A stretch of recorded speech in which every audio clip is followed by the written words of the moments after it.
Bonjour mes amis, donc le thème d'aujourd'hui est un thème très curieux. Moi j'étais tout à fait convaincu que c'était, disons, un thème qui intéresserait beaucoup de monde.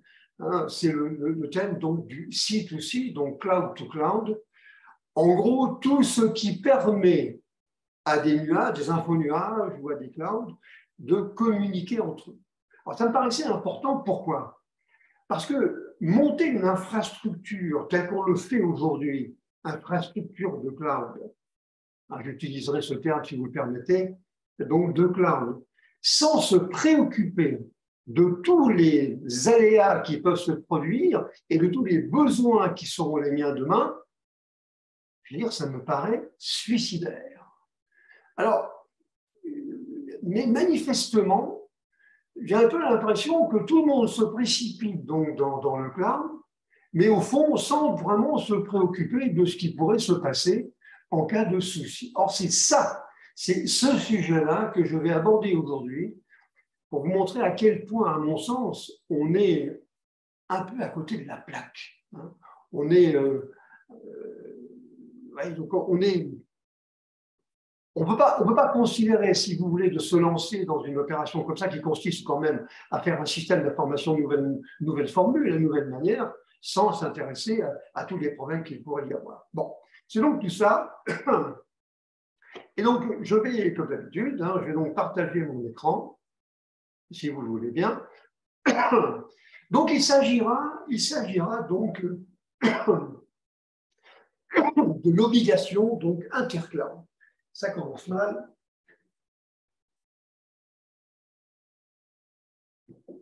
Donc, obligation intercloud, qui me semble ne pas être une préoccupation fondamentale pour les utilisateurs.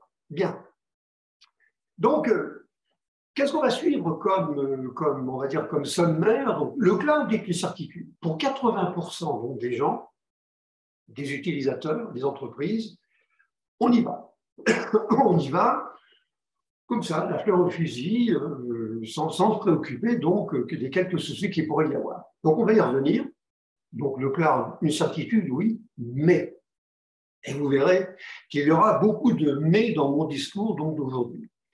Quels sont les objectifs qu'il va falloir se fixer? D'abord, il faudra ne pas confondre ce qu'on va appeler le C2C, donc cloud to cloud, avec, disons, le simple backup de données. Donc, il y a énormément de structures aujourd'hui, à commencer par Dropbox, Box et les autres, qui ne se préoccupent que de l'aspect, on va dire, données. Et donc, protection des données, récupération des données. Mais ce n'est qu'un aspect très réduit, finalement, du système d'information. Donc, ne pas confondre. On va regarder les infrastructures qu'il faut prendre en compte quand on se lance dans le cloud. Et il y en a énormément. D'ailleurs, pourquoi? Parce que les sinistres, ça n'arrive pas, donc ça arrive même aux GAFAM. Donc, soit parce qu'on s'appelle Microsoft ou qu'on s'appelle Google, qu'il ne va rien se passer. Donc, vous verrez les précautions que moi, je recommande. On va évoquer un peu la gestion des risques, la liste un petit peu de tous les risques que nous prenons donc, en allant donc, dans le cloud et auxquels est censé répondre, au moins en partie, donc le C2C. On évoquera le choix que l'on peut faire entre une architecture multi-cloud, celle qui concerne réellement le C2C, avec les architectures hybrides, avec un ou plusieurs clouds, mais également des infrastructures locales, donc qui vont conserver, dans lesquelles seront quand même conservées un certain nombre d'applications, voire de données. Alors, je vais vous donner mon point de vue, mon point de vue, donc l'expérience qu'on peut avoir du sujet sur ce point, c'est-à-dire quelques recommandations donc de bon sens.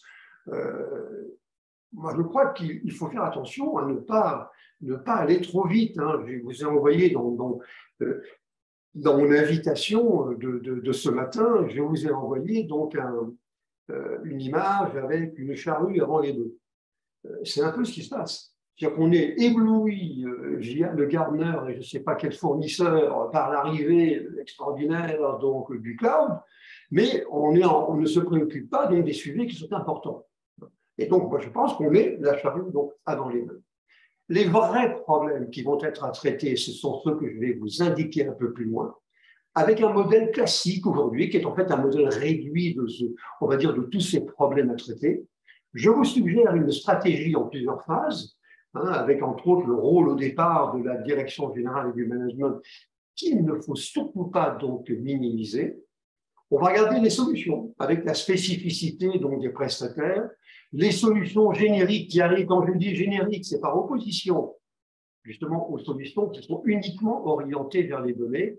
Et on essaiera, avant de se quitter, de voir on va dire, quelques idées qu'il ne faudrait pas oublier. Si vous n'en gardez que 4 ou 5, croyez-moi, chers amis, vous n'aurez pas perdu votre temps aujourd'hui. Bien, donc le cloud, c'est une certitude maintenant, ça c'est le moins que l'on puisse dire. Tout le monde en parle, c'est l'avenir, c'est fabuleux, bon, très bien. Quand on regarde, c'est vrai que les grands de ce monde, j'ai eu l'occasion de l'évoquer, les IBM, les Google, les Microsoft et autres, Amazon, AWS, sont présents. Ils y vont tous, même ceux qui sont allés un peu contraints et forcés, et je pense entre autres à Microsoft. Bien. Et il y a aussi une multitude de petits acteurs locaux, et je ne parle pas ici des nationalistes, des clouds donc souverains.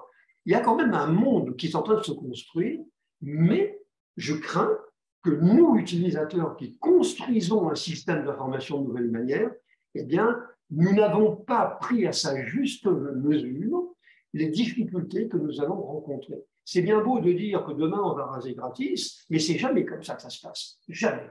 Et on a donc des soucis, à commencer par ceux des interconnexions entre les clouds, la récupération d'un cloud vers un autre, les problèmes de format de fichier, donc, etc. C'est vrai qu'on voit aujourd'hui les acronymes Everything as a Service, qui en fait maintenant tout devient un service, même l'informatique quantique, tout devient un service, l'intelligence artificielle, et on se dit qu'après tout, on aurait tort de ne pas aller vers ce genre de solution. De plus, les grosses applications arrivent sur le nuage. Et ça a été le cas, là encore, un peu au départ, un peu contraint et forcé, donc de l'SAP, des outils très connus dans la gestion des données, tels que Spark, Splunk, donc chez Amazon, AWS. Donc, les gros machins, disons, ils arrivent sur le cloud. Et ils quittent, avant c'était sur le mainframe, maintenant c'est plutôt sur des gros serveurs Unix ou Linux, mais c'est en train de partir. Souvent d'ailleurs, de la même manière, il n'y a pas grand-chose de changer, simplement on change d'univers. On est dans un cloud et on n'est plus donc en local. Ne pas confondre donc nuage avec l'externalisation, ce que nos amis québécois donc appellent donc l'impartition. Nous parlons bien ici d'un système d'information, d'un TI à part entière. Vous voyez, c'est un système complet qu'on a construit avec le cloud, avec ses règles, ses contraintes et ses modes donc, de fonctionnement. On constate la montée donc en puissance on va dire des nuages verticaux, et en particulier dans le monde de la finance, des assurances et de la santé. Et il faut reconnaître une chose, c'est qu'on est quand même ébloui par les taux de disponibilité qui ont été atteints par les fournisseurs, qui sont vraiment quand même étonnants. On est très proche donc des 100%. Il faut être honnête, il y a probablement des problèmes qui se passent, probablement des pannes, mais ils s'organisent de telle manière à ce qu'elles n'apparaissent pas et ne soient pas pénalisantes pour nous. Mais alors, je rappelle des critiques que je faisais récemment. Je regrette qu'il n'y ait pas assez de standards. Je n'ai pas très confiance en OpenStack, qui me semble un peu suivre la voie d'Unix avec des interprétations du standard ou des standards, parce que vous savez que c'est un kaléidoscope donc de solutions, de standards, avec, vous voyez, c'est un petit peu comme Unix, on va avoir une interprétation, donc finalement plusieurs versions. C'est le cas, entre autres, de Microsoft, qui a son propre système tout en s'estimant compatible avec la substantifique moelle d'OpenStack. La sécurité reste un point faible. Bon, on peut critiquer ça, mais c'est vrai qu'on peut être inquiet sur les manières, sur la façon dont les prestataires mettent en œuvre les principes de sécurité. En plus, il n'est pas gratuit. Je pense qu'il ne faut pas se faire trop d'illusions. On peut effectivement faire des économies, mais on peut aussi perdre pas mal d'argent. On peut se retrouver dans une nasse qui va faire que ce sera la fuite en avant et ça nous coûtera donc de plus en plus cher. On peut aussi considérer qu'il peut y avoir quelques doutes à émettre sur certaines architectures que l'on va mettre en œuvre dans le cloud, et je pense en particulier ici aux bases de données et aux bases de données de type DBAS, c'est-à-dire des infrastructures de bases de données, mais qui ne sont pas nécessairement la copie conforme, fonctionnellement parlant, des grands standards de base de données que sont Oracle, SQL Server. Alors, il faut quand même un petit peu se méfier de ça. Il y a, pour l'instant, les fournisseurs me disent que ce n'est pas vrai. Moi, ce que je vois sur le terrain, c'est que ça ne marche pas forcément très bien. Il y a pour l'instant une adéquation entre les nuages et puis les capteurs, hein, les fameux IoT, les objets. Et puis, je maintiens que les clouds souverains, moi, je pense que ça ne sert à rien, si ce n'est à faire plaisir à l'ego de certains nationalismes, mais je pense qu'il est un peu tard, un peu tard. Maintenant, je sais qu'en disant ça, je fais hurler tout le monde, mais disons que ce n'est pas éblouissant, hein, c'est vraiment pas éblouissant. Bon, allez. Quels sont les objectifs que je vais donc me fixer? D'abord, j'insiste bien, chers amis, sur un point, c'est que quand on parle de tout ça, on parle du système d'information de demain. C'est le mainframe de demain, ou le data center de demain. Il faut bien comprendre qu'il s'agit de ça. Il ne s'agit pas uniquement de copier et de sauvegarder les données sur Dropbox. C'est vraiment construire avec des outils modernes de type nuage le système d'information de demain. Bon, on peut imaginer donc l'extrapolation du data center dans le cloud. Alors, ça, c'est un point de vue aussi. Ce n'est pas un projet d'informatique. Je pense que c'est un projet d'entreprise. Et entre autres, je crois que ce projet qui consiste à basculer dans un monde de cloud pour le futur doit être piloté par des utilisateurs. Ce qui n'empêche pas que nous, on va dire côté TI, on est, on va dire, à la disposition, on est les assistants. Mais le pilotage, la conduite, eh bien, c'est quand même des utilisateurs. Et ce qui est vrai, je le dis souvent, pour beaucoup de projets du TI aujourd'hui. Faites bien attention donc, à construire votre projet de cloud sur des bases qui soient solides et incontestables. Il vaut mieux que vous préfériez surseoir à certains investissements qui manqueraient éventuellement donc, de maturité. Moi, je ne me précipiterai pas. Je vous le dirai un peu plus loin. Pour moi, c'est des projets à 5 et 10 ans, voire plus loin. Et donc, les premières briques, on va commencer à les imaginer, mais ce n'est pas pour autant qu'on va passer en production donc aujourd'hui. Je pense qu'il faut aussi ne pas confondre protection et reprise des données. Je crois que la mise en œuvre d'un système grâce au C2C, la mise en œuvre d'un système comme ça, donc de cloud, ne peut pas être éloigné d'une prospective et d'un besoin de ce qu'on appelle du PCA-PRA, c'est-à-dire en fait des projets de maintien de l'activité et de reprise d'activité. Les deux vont ensemble et c'est ce qui justifie la présence donc du C2C. Alors, si vous voulez, pourquoi est-ce que je prends autant de précautions? C'est tout simplement parce que personne n'aurait imaginé il y a quelques années un TI qui aurait été centré uniquement sur des données de bureautique. Le mainframe, c'était l'ensemble du TI. Eh bien, c'est exactement la même chose qu'il faut faire aujourd'hui et ne pas suivre certains fournisseurs qui me disent tout est réglé parce qu'on peut sauvegarder les données quelque part. Ça, ce n'est donc pas vrai. Je pense donc qu'il faut prendre son temps, étaler les projets donc en fonction de la disponibilité des solutions. Et encore une fois, elles ne sont pas toutes disponibles maintenant. Je viens de vous donner les chiffres, à mon avis, c'est entre 5 et 10 ans. Ce n'est pas la peine non plus de faire du prosélytisme et de dire ça y est, on est parti, voyez, on va construire un système sur le cloud, on va diviser les coûts par 4 et ça marchera beaucoup mieux demain qu'aujourd'hui, parce que ce n'est pas vrai. C'est pas vrai, et je veux dire, vous allez au-devant, à mon sens, en tout cas, de graves désillusions. Bien sûr, je rappelle que les fournisseurs vont bien entendu râler, puisque je dis ce genre de choses, ils ne sont pas contents. Donc, je pense qu'aujourd'hui, le risque numéro 1, c'est qu'on se précipite et on va construire, je vais vous le montrer un peu plus loin, on va construire des usines à gaz, une espèce de truc monstrueux avec 25 fournisseurs donc, de cloud différents, des applications locales dites on-premise, un truc qui est ingérable. Si vous vous embarquez là-dedans, je veux dire, dans quelques années, on n'aura plus qu'à se suicider. Donc, il faut vraiment faire les choses avec, y aller à bon escient, ne pas se précipiter, penser aux standards et peut-être quelques remarques que je vais me permettre de faire donc maintenant. Alors, quelles sont les infrastructures à prendre en compte, hein? Encore une fois, il ne s'agit pas uniquement de ce qui est ici en haut à droite, c'est-à-dire le stockage des données, dont Dropbox, OneDrive, Google Drive et les autres. Ça fait partie, mais ce n'est qu'une partie, on va dire, limitée donc, du projet. On aura à se préoccuper des plateformes de développement, des infrastructures de type IaaS, c'est-à-dire des machines physiques, les machines virtuelles, on y reviendra après, les containers. Vous voyez, je suis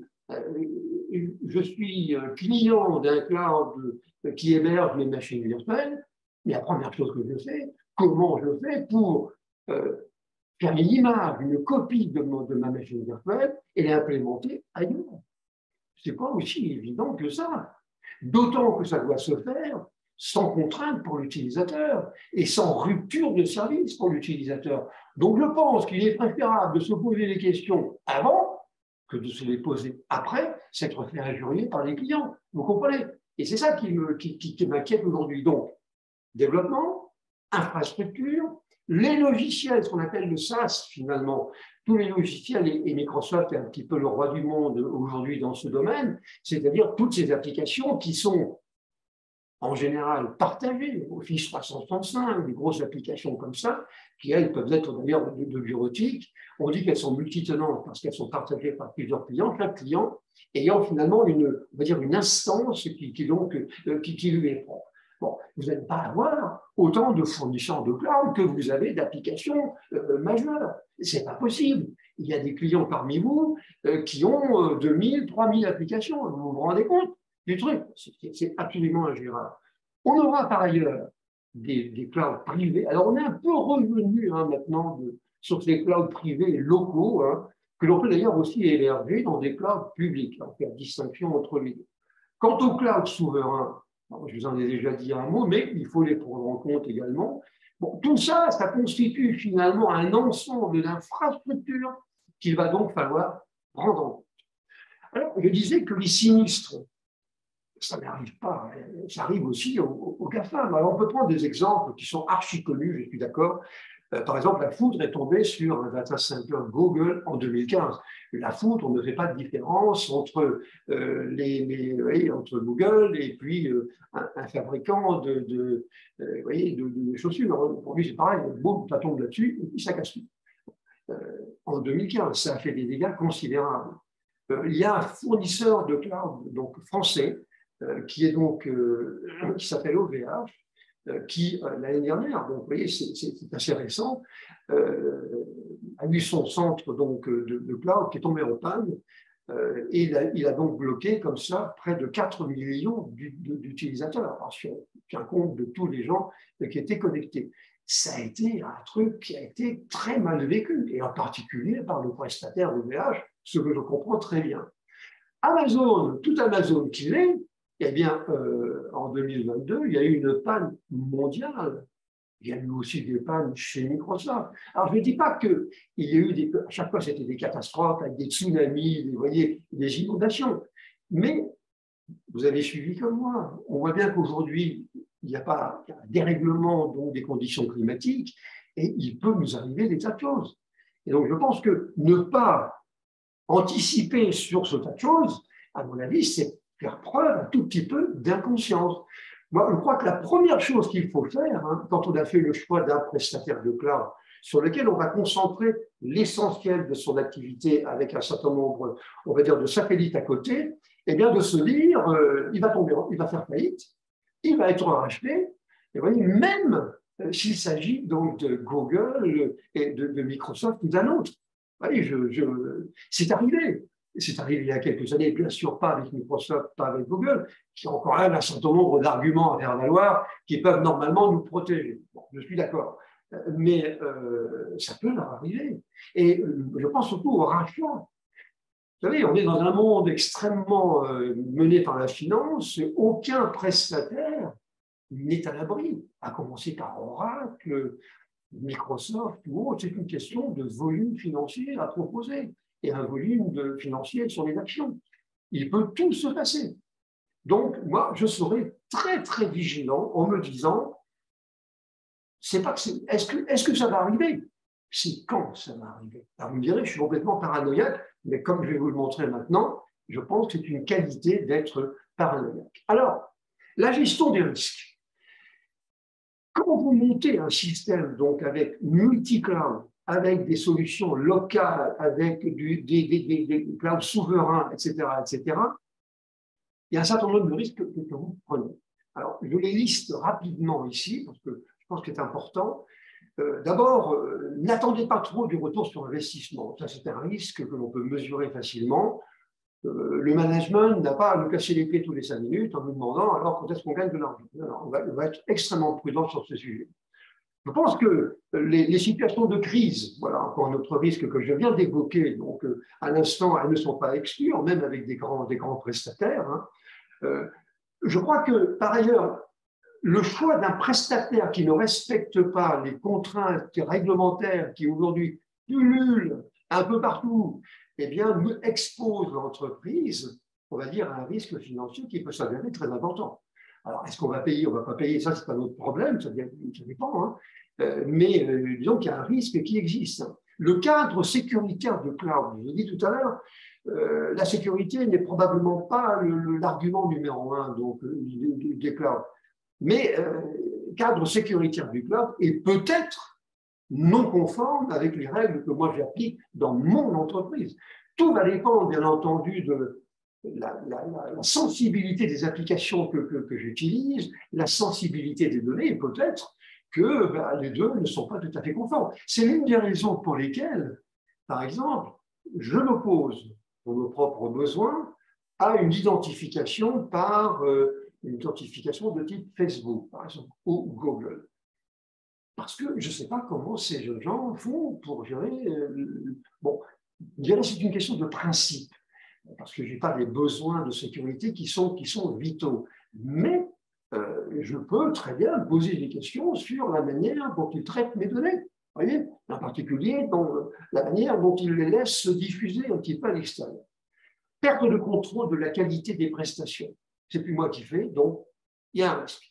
Compatibilité donc et remise en cause de pans entiers du TI actuel. Il ne faut quand même pas oublier que mettre en place un cloud aussi multi-fonction, eh bien, c'est des pans entiers du système d'information que vous allez changer. Et alors là, bonjour les dégâts, hein. Il va y avoir des problèmes de reprise, des problèmes de sauvegarde, des problèmes de redémarrage, des problèmes de compatibilité. Ça ne va pas être simple, hein. Donc il vaut mieux éviter d'en avoir de trop. Perte de maîtrise de la confidentialité des données, c'est le même problème finalement que pour la sécurité. Récupération des données sensibles du fait de la faible maturité du chiffrement au mot mort, ça c'est inquiétant. C'est que si je suis complètement sur le cloud, il y a des traitements que je ne peux pas faire. C'est le traitement des données qui ont été chiffrées. Ça s'appelle le chiffrement homomorphe, j'ai eu l'occasion de m'en expliquer. On ne peut pas traiter ce sujet, ou alors on va y passer quelques centaines d'années. Quand même pas le temps, hein, vous comprenez? Et donc, je vais être un tout petit peu méfiant dans la mesure où si je dois faire des traitements sur des données sensibles, et si elles sont chiffrées, je dois les déchiffrer, je fais mon traitement, et ensuite je vais les chiffrer encore. Le risque étant que dans le laps de temps où les données sont visibles, eh bien, elles sont éventuellement accessibles par les criminels et autres hackers qui pullulent sur la planète et qui passent leur temps à écouter pour voir justement s'il n'y a pas des données sensibles qui deviennent, on va dire, abordables. C'est l'incapacité, autre risque, à répondre à des besoins nouveaux. Vous choisissez un cloud. Et qui vous dit qu'il sera capable d'assurer les problèmes que vous aurez demain sur la mécanique quantique, sur les machines quantiques, ou sur la blockchain, vous voyez, ou sur des données cryptographiques. Qui vous dit que ce sera vrai? Il y a peut-être des plans, il y a peut-être de bonnes paroles, mais qui vous dit que ce sera la réalité? Je pense entre autres maintenant aux IoT, parce que les clouds ne sont vraiment pas à égalité en matière de traitement donc, de ces IoT. non seulement pour le développement de toutes les infrastructures et des logiciels qui vont avec ça, mais également la production qui est liée donc à ces IoT. Donc, on peut prendre des risques encore. Le non-respect des standards, c'est une catastrophe, empêche l'entreprise de s'organiser et de faire face donc aux défaillances. Si vous respectez les standards, c'est quand même plus simple de prévoir des solutions de secours et de reprise. Si on ne le respecte pas, des fois parce qu'on n'est pas informé, on ne sait pas comment ça se passe. Et donc, à ce moment-là, on prend un risque qui est grave. C'est la dépendance également vis-à-vis d'un prestataire. Si vous avez un seul prestataire, ce qu'on appelle le point de fragilité, le point unique de fragilité, eh bien, ça peut coûter extrêmement cher. Et on connaît des entreprises qui ont fait faillite à cause de ça. C'est la perte de contrôle des performances, le même problème que pour la qualité, c'est le vol des données d'authentification. Très bien, c'est vrai que ça marche bien. Mais qui me dit qu'à un moment donné, une instance XAML, qui est un fichier XML qui est apparu en clair, eh bien, les données qui sont dedans, l'instance en question n'a pas été volée et réutilisée par quelqu'un d'autre. Si je dis ça, c'est parce que c'est produit. Bon, le vol des données d'authentification, l'incapacité de l'entreprise finalement, du fait de tous ces risques, à faire son métier. Tout simplement, elle n'y arrive plus parce qu'elle n'a pas les moyens pour le faire.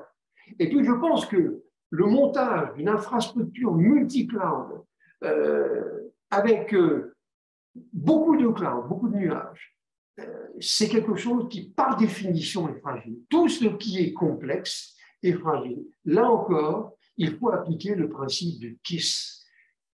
Keep it simple and stupid. Et vous faites du simple, même stupide, parce que la simplicité d'une architecture comme ça sera ce qu'il y aura de plus difficile donc, à monter. Donc, vous voyez quelques risques qui vont, normalement, avec les outils dits, on va dire, de C2C, je devrais donc être capable d'en résoudre au moins une partie. Bon, je continue sur ma démonstration. On ne pouvait pas ignorer donc quand même le fait qu'on a un choix à faire entre multi-cloud et hybride, ou alors on a à faire en sorte que les deux architectures travaillent ensemble. J'ai simplement voulu rappeler ici ce qu'étaient ces architectures multi-cloud, car multi-cloud, ce sera ça, l'architecture de demain, mais probablement avec aussi des infrastructures locales, au moins pendant un temps, pour les plus sensibles et les plus dangereuses, d'une manière générale. Alors, le choix d'une architecture, on va dire, hybride, quand on garde les données en interne ou des applications en interne, certaines ressources ne doivent pas sortir de l'entreprise. On peut vouloir faire des tests de services de cloud avant de les adopter. Oui, on n'est pas encore sur le cloud. Nécessité de mettre en place un service d'authentification qui soit mieux maîtrisé, à tester. Et puis la multiplicité des fournisseurs contribue, ce que je viens de dire, donc à la fragilité donc, du TI. On peut la contrôler seulement en partie. Le multi-cloud, là aussi, on a des bonnes et des mauvaises raisons pour y aller. Mais il faut au moins se poser la question. Ce qui m'inquiète, je vous le disais depuis le départ, c'est qu'on ne le fait pas. On ne se pose pas suffisamment les questions. Par exemple, on peut aller sur le multi-cloud parce qu'une entreprise ne trouve pas certains services que j'évoquais, tels que les IoT, blockchain ou intelligence artificielle, chez le fournisseur principal. Alors, on va regarder ailleurs, et puis on construit une usine à gaz comme ça. C'est l'extension des ressources matérielles et logicielles pour des questions de sécurité et de performance. En général, le prestataire va vous dire l'infrastructure, c'est une infrastructure de cluster. Et si on a besoin de plus, de nœuds de cluster, soit ils seront implémentés dans le cloud, soit ils seront implémentés en local d'une manière automatique et sous gouvernance du prestataire de cloud, en particulier donc de Microsoft. Mais c'est quelque chose qui se regarde. Il faut se dire, demain, il peut me tomber sur le coin de la tête une application gigantesque et je n'aurai pas nécessairement les ressources pour ça. Comment je vais avancer? Comment je vais évoluer? Et on dit qu'on fait du scale-out horizontal, c'est-à-dire une extension horizontale et non pas un remplacement donc, des infrastructures. Mise en place donc, du PCA-PRA, j'ai l'occasion de l'évoquer. Je pense que le multi-cloud, c'est l'application du principe de best of breed. C'est-à-dire, en fait, j'installe dans chaque cloud j'installe finalement le meilleur. Donc, j'ai un problème. Qu'est-ce qui fait ça? Le cloud X, Y ou Z, je prends Y et je l'installe. Oui, d'accord. Mais je pense que ce n'est pas une bonne solution. Parce que là, vous allez vous retrouver effectivement avec une usine à gaz qui va être absolument monstrueuse. Il y a aussi pour une mauvaise raison, c'est le respect de contraintes politiques et obligations. Le fait de devoir utiliser des clouds souverains quand ils sont disponibles, c'est souvent une recommandation, mais plus qu'une recommandation, hein, c'est souvent une injonction. Hein, allez en Chine, vous allez voir ce qui se passe, hein, ou même au Japon. Alors, je ne dis rien sur le Canada et sur la France, hein, mais des pays tout à fait civilisés, entre guillemets, pour lesquels on met en avant d'une manière un petit peu forcée. Donc, certains clouds, on va dire locaux, hein, ce qu'on appelle des clouds souverains. Et puis, c'est la recherche de la haute disponibilité 7/24. Et il faut bien reconnaître, ça, je suis le premier à le dire, que c'est vrai que les solutions qui sont mises en œuvre sont quand même assez satisfaisantes et je comprends que l'on puisse être ébloui par les résultats. Alors, moi, ce qui est le plus inquiétant, si vous voulez, c'est ça. C'est ça. Si vous n'y prenez pas garde, vous allez vous retrouver dans quelques années avec un truc monstrueux, avec 10, 15, 20, 30, 40 fournisseurs donc, de cloud, chacun avec une ou plusieurs applications, chacun éventuellement avec ses propres standards ou ne respectant pas le standard. Alors là, je vous souhaite bien du plaisir. Quelques exemples. En bureautique productivité individuelle, aujourd'hui sur Office 365, vous avez des gens qui sont spécialisés là-dedans. Et donc, ils vous proposent des clouds pour héberger de l'Office 365 ou alors des solutions donc, de type site aussi, donc de cloud à cloud, et qui sont capables de reprendre et de communiquer avec Office 365 de Azure, de Microsoft. Les bases de données que j'évoquais, vous avez des fournisseurs qui sont spécialisés là-dedans. Je parle des DBAS, tels que Nutanix, et puis il y en a beaucoup d'autres. Les machines virtuelles, archi connues, hein, Oracle, et puis AWS, bien entendu. Vous avez des plateformes qui se réclament de la conformité aux standards OpenStack. Peut-être que pour une ou de plusieurs applications, vous dites, eh bien, je veux garder cette conformité. Et donc, vous allez choisir ce genre de choses. Si vous faites de l'intelligence artificielle, vous avez des plateformes qui sont dédiées à ça. Mettons H2O.ai, eh bien, c'est vraiment fait pour ça. Aussi, bien sûr, chez Microsoft et chez IBM, mais vous voyez la diversité. Les ERP qui sont venus sur le cloud avec quand même pas mal de réticences. Aujourd'hui, c'est à peu près 25% des ERP qui sont dans le cloud. Eh bien, SAP, il est là également. Donc, encore une solution de plus. Vous faites la distribution. Vous voulez piloter des drones. Bien, ben, vous avez des plateformes de cloud qui sont destinées à ça, pour faire le développement, hein, du pilotage, et également la production. Vous avez quelques Pix 4D, c'est une solution qui fait ça. L'authentification, tout le monde connaît, donc Okta, les conteneurs et l'administration des conteneurs, Kubernetes. Donc, c'est une solution d'origine de Google, hein, et donc qui est assez incontournable. Et donc, on peut très bien imaginer également d'avoir une plateforme d'administration de cloud bien diversifiée quelque part, de cloud et de conteneurs dans le cloud, hein, et qui soit donc quelque part. On aura donc les serveurs bare metal, donc les serveurs physiques, hein, qu'on pourra trouver. Ceux qui font de la gestion de production connaissent Infor. Infor est arrivé sur le cloud avec lui aussi beaucoup de réticences, mais ça fait partie maintenant des solutions qui existent. Le stockage, bon, j'ai mis l'exemple ici de Dropbox, mais on aurait très bien pu mettre autre chose. Les plateformes de calcul quantique, là, des outils tels que D-Wave, qui est un Canadien, qui était l'un des premiers à être sur ce sujet. Peut-être préférerez-vous avoir un cloud spécialisé et dédié à ça, plutôt que de tout mettre les autres dans le même panier. Les vidéoconférences telles que celles que nous faisons en ce moment avec Zoom, c'est un cloud. Je suis en train actuellement, et vous aussi, d'utiliser des prestations d'un cloud qui s'appelle Zoom. L'hébergement des ressources désagrégées. Vous savez, on parle beaucoup aujourd'hui du fait que pour garantir, on va dire, la pérennité et le fonctionnement de certains composants dans une application, eh bien, il vaudrait mieux les sortir de l'entreprise. Parce que nous, on n'est pas très bien armés pour garantir la continuité de ces services. Donc, on les met ailleurs. On les met ailleurs et donc, on les sollicitera lorsqu'on aura besoin. On parlera de ressources désagrégées. Eh bien, vous avez des gens tels que Google qui font très bien ce genre de choses. Creative Cloud de chez Adobe. C'est quoi? C'est une liste finalement d'outils de graphisme et de traitement de vidéos remarquable. Mais c'est encore un autre cloud. Vous voyez, encore quoi? Les réseaux. On commence maintenant à parler de network as a service. On dit, voilà, plutôt que de monter mes propres infrastructures, eh bien, je me connecte à quelque chose qui existe. Voilà, la seule chose qui me concernera, ça sera donc les moyens d'accès. Bon, les plateformes de développement telles que VMware, les bases de données standards, etc. Bon.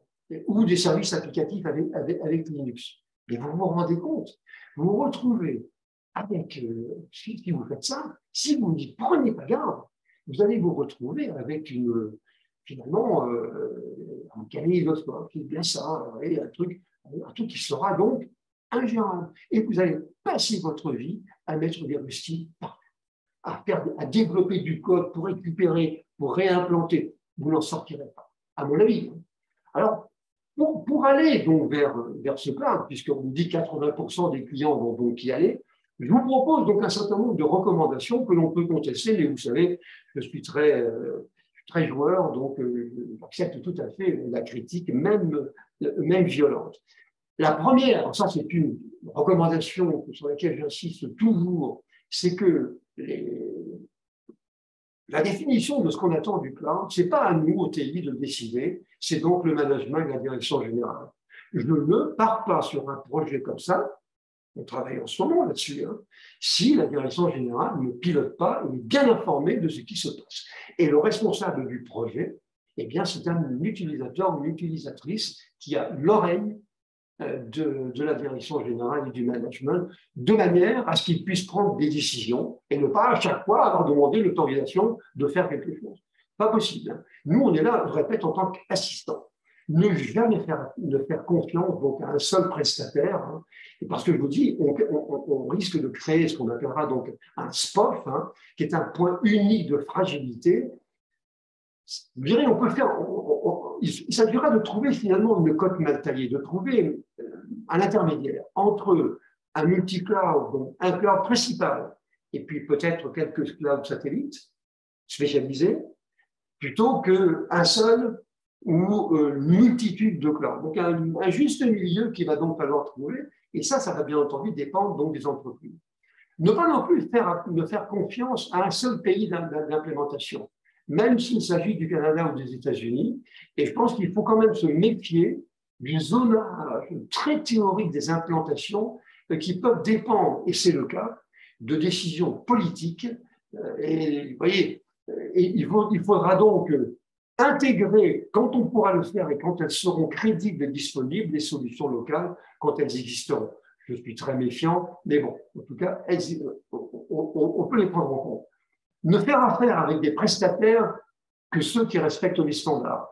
Pour le stockage, les traitements, les interfaces télécom, tout ça, il faut respecter les standards. Sinon, quand ils existent, mais sinon, on n'y va pas. D'accord? Et il faut que ces standards existent, soient donc validés. S'ils ne sont pas suffisamment matures, tels que OpenStack, je me méfierai et je restreindrai les investissements au moins pendant un temps. À ce moment-là, on verra plus tard. L'histoire, l'affaire d'OpenStack est quand même très, très, très symbolique. Normalement, c'est quand même une communauté planétaire qui a donc décidé de ça, et pour l'ensemble donc des prestations qu'on peut trouver dans un cloud, mais on en est à je ne sais plus combien énième version, mais maintenant on voit des entreprises et même des GAFAM qui se retirent du cercle restreint de ceux qui décident. Donc c'est quand même assez inquiétant, mais je crois qu'il n'y a quand même pas de vérité, en tout cas sur le long terme, si on ne respecte pas au moins un minimum, un cœur de standards. Sinon, vous allez vous retrouver avec de l'Unix et les 2850 versions d'Unix ou de Linux. C'est impossible à s'y retrouver entre les distributions et les noyaux Linux ou Unix. C'est quelque chose d'infernal. Bon, vous l'avez connu comme moi, j'insiste pas. être totalement paranoïaque. Alors, je le suis pour tout le monde, hein, et je teste systématiquement les solutions qui sont mises en place, et je ne fais pas confiance donc à mes prestataires. Vous voyez, si vous voulez, pour un responsable de C2C, hein, l'état normal des systèmes, ça sera la panne. Et l'état exceptionnel, ça sera un fonctionnement satisfaisant. Si vous n'appliquez pas ça, vous allez au droit devant les soucis, et vous allez voir, hein, et ça se produira souvent, surtout si vous avez beaucoup donc, de prestataires. Ne vous enferrez pas dans des situations, dans des solutions qui soient propriétaires, sous prétexte de traiter un problème. Ah, c'est vrai, machin, il traite particulièrement bien, on va dire, les traitements, des smart contracts. Solidity, voilà. Peut-être, mais comment ça s'insère? Oui, on ne va pas à chaque fois rajouter quelque chose, sinon, je vous dis, ça sera impossible. À mon avis, il ne faut pas le faire. Intégrer donc le cloud to cloud, donc l'ensemble des prestations qui permettent d'aller d'un cloud vers l'autre, donc d'un plan général, je l'ai dit, de PCA et PRA, définir dans ce PCA PRA, vous avez donc votre infrastructure, donc le cloud, il faut définir un noyau fonctionnel qui sera constitué par les fonctions régaliennes, des applications régaliennes de l'entreprise, celles qu'il va falloir protéger. Déjà, assurer un PCA PRA pour un mainframe ou des serveurs, c'est déjà pas évident, mais alors là, ça va être beaucoup plus compliqué. Donc, il faut y penser très tôt. Pensez à faire la mise à jour des infrastructures donc internes, de manière à ne pas dégrader les conditions d'accès aux services, mais ça, je pense que tout le monde le fera normalement. Bon. Alors, quels seront donc les vrais problèmes à traiter? J'ai voulu les représenter, quand je dis à traiter, par le C2C, c'est-à-dire le cloud tout cloud. Les vrais problèmes à traiter, je vous les ai symbolisés par ce schéma. J'ai mis à gauche un cloud, à droite un autre cloud qui symbolise la communication entre clouds étrangers. Bon. Et puis, au-dessus, vous avez les utilisateurs et vous avez donc le réseau pour pouvoir vous connecter, pour qu'ils puissent se connecter. Et puis, je vais avoir des solutions locales, voire des secours qui pourront être implémentés localement. Alors, les fonctions qu'il va falloir mettre en place. Je vous dis, en choisissant en général un fournisseur, 2 ou 3 prestataires de cloud, on va dire, annexes de secours, et puis peut-être des solutions locales on-premise. Bon, très bien. Je vous disais tout à l'heure, on va essayer de trouver donc un juste milieu dans nos préoccupations. Les problèmes qu'on va traiter, c'est la confidentialité des données. Ce sont les données d'authentification. Ce sont les données du cloud en tant que cloud de production. Ces données, j'appelle ça le cloud actif, je vais devoir mettre à jour un autre cloud de manière à ce qu'il puisse reprendre la main si jamais le premier tombe en panne, explose, vous voyez, ou pourquoi, il peut lui arriver n'importe quoi, pouvoir redémarrer. 2 solutions pour faire ça. Soit je fais de la réplication en temps réel, mais c'est coûteux et c'est assez consommateur, c'est donc très consommateur, ou alors je fais on va dire de la duplication à fréquence donc contrôlée tous les jours, toutes les heures, etc. Mais vous avez bien compris que j'ai besoin de connaître les formats de stockage. Quels sont les formats intermédiaires de transit d'un cloud à l'autre? Comment se font les mises à jour? Quelles sont les procédures de mise à jour? Et vous avez remarqué comme moi que nos amis et les prestataires de cloud ne sont pas très bavards sur ce sujet. Ils vous disent, on va basculer ailleurs. Mais comment?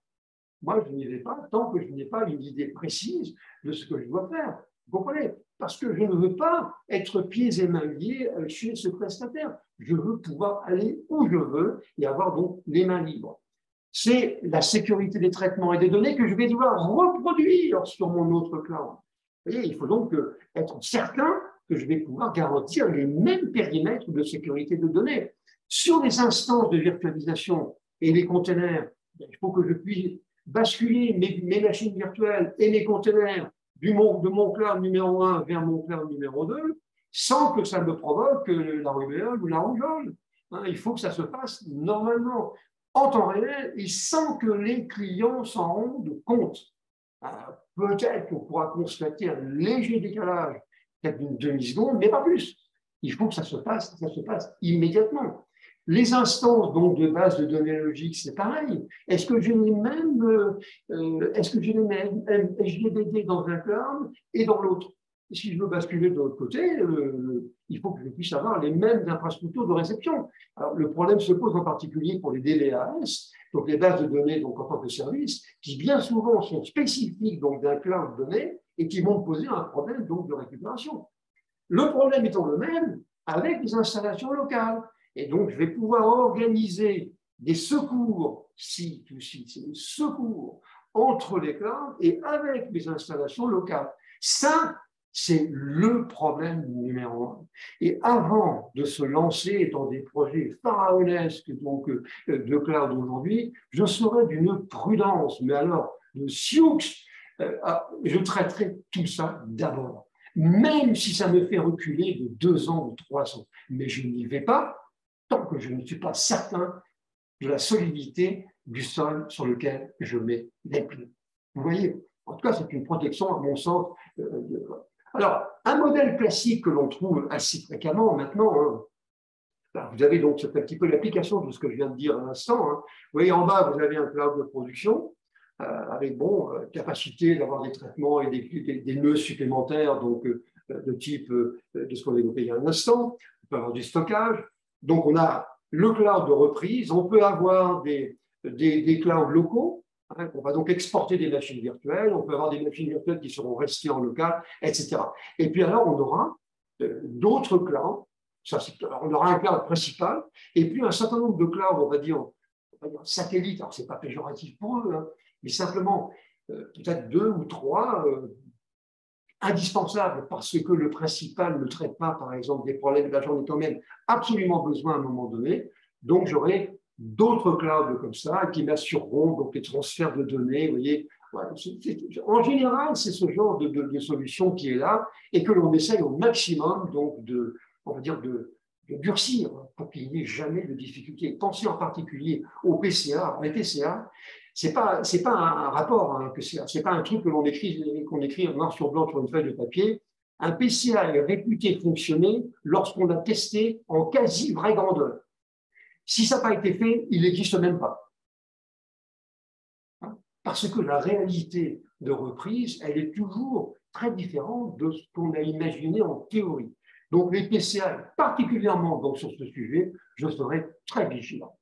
Alors, pour pouvoir avancer sur un projet multi-cloud avec un peu d'on-premise, et puis donc en me chapeautant, on va dire, par des prestations de type C2C, donc proposées donc, par les différents prestataires de cloud.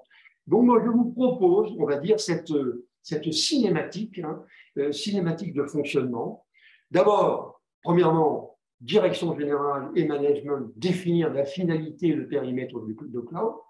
Je vous dis, je ne démarrerai pas un projet si je ne suis pas assuré et garanti de ce point de vue-là. Ce n'est pas quelque chose qui se regarde de loin avec désinvolture, certainement pas. Ensuite, je mettrai en place une équipe projet dédiée, qui sera une équipe permanente. Ce n'est pas une one-shot, ce n'est pas une opération qui va durer quelques semaines, et dirigée par un utilisateur. Vous me direz, mais il n'est pas nécessairement technicien. Et alors, il y a beaucoup, on peut très bien piloter ces projets-là en ayant quand même une connaissance d'entreprise, c'est surtout l'entreprise qui va être importante, et se faire aider par une ou deux ou trois personnes qui seront, eux, plutôt des techniciens en phase avec l'informatique, les applications, vous voyez, l'infrastructure. Donc, moi, je fonctionnerai plutôt comme ça. Bon. Ensuite, on va donc définir, donc, avec cette équipe, définir avec les prestations qu'il va falloir prendre en compte. C'est là où on va construire donc, le noyau régalien d'activités métiers que l'on va garder. On n'est pas obligé, dans le cadre d'un PCA, de tout garantir et de tout sécuriser. Ce n'est pas obligatoire. Il y aura des applications sensibles, certaines applications telles que les clients, pas nécessairement régaliennes d'ailleurs, mais les clients, la sécurité, la réglementation, l'authentification. Quelles sont celles que l'on va donc prendre en compte dans mon architecture, donc une multi-cloud? Quels sont les besoins de la bureautique courante, la bureautique et de la communication donc courante, et puis j'essaierai de faire un groupement d'applications par métier. On peut imaginer l'application de production, application de vente, application de comptabilité, application de ressources humaines, parce que c'est une bonne idée dans la mesure où à partir du moment où on fait ça, on a une population d'utilisateurs qui est bien ciblée et on a également des prestataires qui sont bien ciblés. Donc, dans le choix éventuel, donc on va dire de cloud satellite, eh bien, ça me facilitera la vie, vous voyez, plutôt que de tout mélanger. Ensuite, j'établirai donc un échéancier donc incitatif qui ne sera pas une contrainte. Alors, bien sûr, il ne faut pas que ça nous amène à 2283, hein, mais disons qu'il faut quand même être un tout petit peu prudent et ne pas se tirer une balle dans le pied, hein, sinon on ne pourra pas fonctionner. Je choisirai après le prestataire principal de cloud. Je choisirai la solution C2C, c'est-à-dire tout ce qui va me permettre de communiquer entre les différentes instances, donc les différents prestataires de cloud et puis les différentes instances applicatives et d'infrastructures que je retrouverai donc dans ces clouds. Donc, je choisirai une solution de C2C. Vous allez voir qu'il commence à y en avoir un certain nombre maintenant. Je ferai les tests de C2C en vraie grandeur. Hein, c'est mon obsession, si vous voulez, du PCA, c'est ça. C'est que tant que je n'ai pas vérifié que ça marche réellement, je ne suis pas convaincu. J'essaie de faire, si c'est possible et si j'ai le temps, de me faire une preuve de concept sur un sujet que j'essaierai de rendre, que je choisirais spectaculaire. Alors, je choisirais plutôt, par exemple, les ressources humaines. Alors, je suis très hypocrite, mais l'avantage, c'est que je vais me faire des ressources humaines, je vais m'en faire des amis, puisqu'ils vont participer donc au projet et ils vont se sentir bien traités. C'est une manière hypocrite de les mettre donc dans la boucle. Et puis ensuite, je vais dérouler mon projet, donc domaine par domaine. Et ça va me prendre peut-être entre 5 et 10 ans. Si on vous demande de faire ça en 6 mois, sauf sur un périmètre extrêmement réduit, je pense qu'il ne faut pas y aller parce que ça sera très dangereux. Alors, si on regarde les solutions, alors justement, je vais vous donner un chiffre. Quand on regarde les chiffres d'affaires, que dans la première page que j'avais montrée tout à l'heure, on voyait que le chiffre d'affaires prévu dans quelques années, en 2028-2029, pour le cloud en général, il est de plus de 1000 milliards de dollars. Là-dedans, le C2C représente, mais alors un epsilon tendant vers zéro, de quelques peut-être dizaines de milliards de dollars, une bricole, hein, donc à peu près à la même époque. Ce qui montre bien, et c'est la preuve, que cette notion de communicabilité intercloud et de protection intercloud, je vais presque dire de fédération intercloud, n'est pas prise en compte aujourd'hui. Ce qui est une erreur fondamentale. On n'y va pas tant que tout ça, c'est au moins, on a une perspective de règlement de ces aspects-là. Quand on regarde aujourd'hui les solutions qui existent et qui nous permettent de mettre en place donc, du C2C, on s'aperçoit que ce sont des solutions qui sont relativement parcellaires, voire dédiées. Chez AWS, on va trouver donc essentiellement des machines virtuelles, on va trouver des microservices, des containers. Bon, ça, c'est vraiment de l'infrastructure, de l'IaaS. Pour le stockage, on va trouver par exemple Dropbox, qui est bien connu, on trouvera également des solutions de stockage chez AWS avec S3. Donc voilà, on a des bases de données bien entendu. Teams, solution de collaboration donc de Microsoft, de communication vidéo. Là encore, vous avez des solutions de reprise et de contrôle de type C2C chez Microsoft, mais c'est quand même Microsoft. Donc il faut s'assurer qu'il peut communiquer et discuter avec les autres. Pour Office 365 que j'ai évoqué tout à l'heure, c'est quand même un marché extrêmement important, collaboration, messagerie, donc bureautique. Il y a des prestataires qui sont très orientés vers ça, à commencer bien entendu par Microsoft. Et puis les solutions d'authentification qui me paraissent quelque chose d'essentiel, eh bien chez Azure, vous avez toutes les solutions possibles et imaginables pour communiquer entre tous les usagers finalement d'une très grosse entreprise, certains étant en local, et d'autres étant ailleurs, à l'étranger, en utilisant un seul mot de passe et login, des fois en utilisant 2 logins mots de passe. Enfin, tout est prévu pour pouvoir se connecter. Bon. Mais ça, ce sont des solutions qui sont quand même très orientées, on va dire, fournisseurs. Alors, il y a d'autres fournisseurs à côté qui sont peut-être un peu moins connus, Veritas, Okta, Commvault, Rubrik, etc. Donc, je dirais Aujourd'hui, je reprocherais globalement aux prestataires installés et connus d'avoir des solutions de type C2C, mais quand même très propriétaires et très dédiées. Quand même. Alors maintenant, les solutions donc génériques arrivent. Quand je dis générique, c'est par opposition donc au best of breed, c'est-à-dire des solutions qui permettent, on va dire, d'assurer l'intercommunicabilité, communicabilité entre les différents clouds avec leurs différents aspects. Alors, aucun système aujourd'hui n'est capable de tout faire, mais quand même, on voit la tendance. On voit que les outils chez Acronis, ArcServe, iDrive ici, chez Unitrans, même chez Microsoft, chez Vim, qui est un fournisseur très connu dans ce domaine, Druva, Carbonite, etc., et puis il y en a beaucoup d'autres, ils vont tous vers un plus gros périmètre de prise en charge donc, de l'intercommunicabilité entre les clouds et les solutions donc, locales, ce qui est une très bonne chose. Mais pour l'instant, je pense qu'il faudrait quand même être extrêmement prudent, car non seulement les principaux fournisseurs sont très orientés à des solutions propriétaires, mais également, on va dire, les annexes ou les satellites qui, eux, ont choisi en général un créneau. Ça peut être un créneau AWS, par exemple pour les machines virtuelles d'Amazon, ou ça peut être Office 365. Pour l'instant, on est encore très demandeur de solutions qui soient plus génériques qu'elles ne le sont aujourd'hui. Comme j'arrive à la fin donc, de mon exposé, avant de se quitter, je voudrais quand même suggérer d'abord donner un certain nombre d'idées. Vous l'avez dit, si on ne se souvient que de quelques-unes de ces idées-là, à mon avis, vous n'aurez pas perdu votre temps. Quelques recommandations. On comprend pas, mais en tout cas que moi j'applique au quotidien. Ne pas éluder la question de l'intercommunicabilité C2C parce que c'est le TI de demain. C'est ça le TI de demain. Ne pas se lancer sans un feu vert du management. Voilà. Ne pas se précipiter. On procédera par touche homéopathique en s'assurant que les standards, les solutions existent et sont bien implémentées chez les fournisseurs. Le marché aujourd'hui n'a pas encore décollé, il est même ridicule en termes de C2C par rapport au marché global donc, du cloud. Les standards sont contournés et je pense que ça risque de créer la confusion et on a un risque d'unicisation finalement du monde du nuage. Attention au cloud. Les grilles sont peut-être très différentes. Si on prend l'exemple des données, ça dépendra des volumes de stockage, il peut y avoir aussi une facturation de données échangées, tout dépendra des prestations que vous allez demander. Et il y a des risques majeurs de se faire déborder par des coûts extrêmement importants.